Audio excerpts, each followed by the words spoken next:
Hello guys, this is Kumar Khanna and you are watching KTR Gallery. So ये है next chapter तो पहले ही start हो चुका है क्रॉप प्रोडक्शन। ये है next video crop production chapter का। लास्ट टर्न पे हम लोगों ने क्या किया था या हम लोगों ने लास्ट टर्न पे पढ़ा था अपने क्रॉप्स के बारे में। क्रॉप्स दो टाइप्स के होते हैं, एक और मैंने क्रॉप बताया था याद के लिए, कौन सा?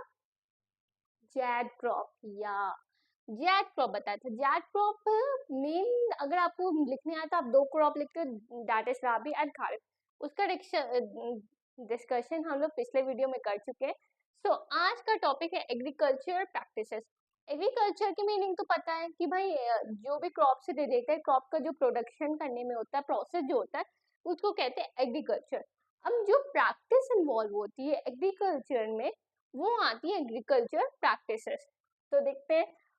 सबसे पहला है all the activities which are involve in the cultivation of plants from sowing to harvesting are known as agriculture practices.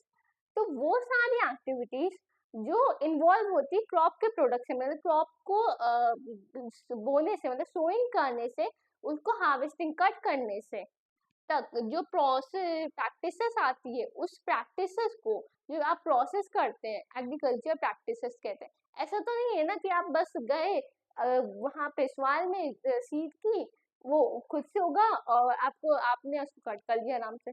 कुछ प्रोसेस भी तो आते होंगे बीच में, वाटरिंग का, कुछ सॉइल के लिए, कुछ न्यूट्रिएंट्स के लिए।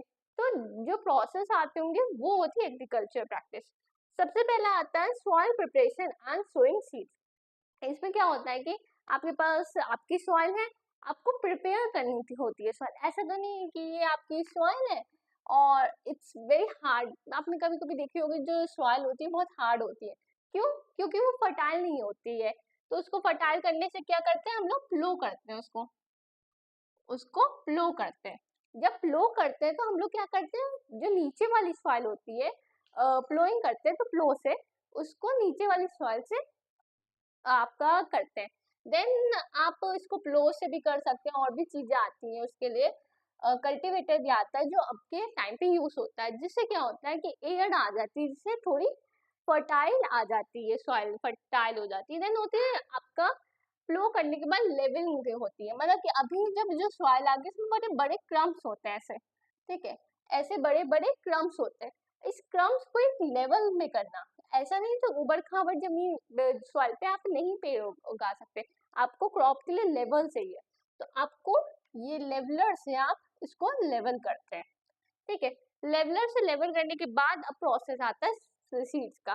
तो सबसे पहले सीड में सबसे इम्पोर्टेंट पार्ट ये आता है कि आपको चुनने होते हैं कौन से अच्छे सीड होते हैं, कौन से बुरे। ये मैं इसके स्पेसिफिक टॉपिक में बताऊं कैसे करते हैं।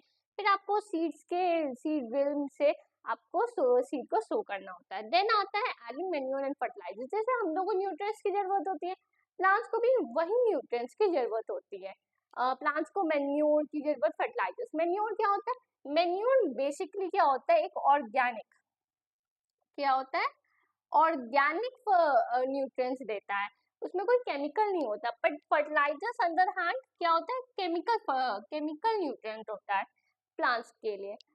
बेनिफिट मैन्योर ज्यादा होता है, फर्टिलाइजर्स भी होता है, बट फर्टिलाइजर्स का ओवर यूज के से पॉल्यूशन, सॉइल पॉल्यूशन हो सकता है, इसलिए इसका कम यूज करना चाहिए, क्योंकि ये केमिकल है। केमिकल वैसे भी केमिकल जो आर्टिफिशियल चीज होती है वो नहीं यूज करना चाहिए, वो भी इन द फूड आइटम्स, ठीक है। देन आता है इरिगेशन। जब वाटर को आप उसमें वाटर को सॉइल में स्प्रेड करना हो तो वो इरिगेशन। इरिगेशन दो टाइप से होते हैं।